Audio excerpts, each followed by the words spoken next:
I've got a story to tell of how I went from glory to hell, of how I fell when my soul did rebel, seduced by Jezebel to ring her bell. I obliged and fell as she put me into a deep spell, and oh, how I did yell. But this story ends well, you see, it is a gospel. Praises be to Emmanuel, the King of Israel.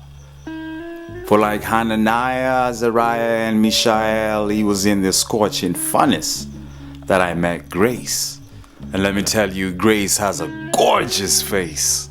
She invited me over to her place where we embraced. All my sins and fears were erased as we entered into a new phase of life, akin to a blissful union of a loving husband and adoring wife, absent of strife. And with Grace we eloped to the slopes where we met Hope. And man, Hope is dope. She's got legs like an antelope. And when I was down, she threw me a rope to grope onto. Hope, she's my boo. She got me through a tough time. That's why I chisel this cheesy rhymes, hoping to make more than nickels and dimes sometimes. Then me, Grace, and Hope took flight through the heights, where we met Charity, who decided to come along. She's so light and carefree and is always singing a song, and she kept reminding me that life is a marathon. So I ought to get rid of all the vanity, the insanity that weighs me down like gravity, robbing me of clarity so that I can no longer see the reality of our God Almighty.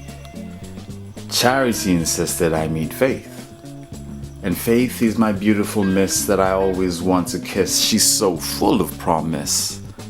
She keeps reminding me that to trust in the first and the last is a must, lest my soul rust and turn to ashes and dust.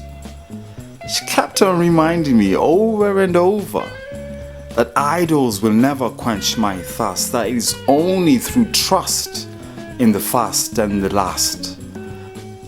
These four, Grace, Hope, Charity, and Faith, are part of my harem of 7 that have gathered into my coop in New Jerusalem. They are my gorgeous bells that rescued me from naughty Jezebels. The other 3 include Mercy, Joy, and Shalom. And in the next poetic song, I shall share with you how they came to reside in my home.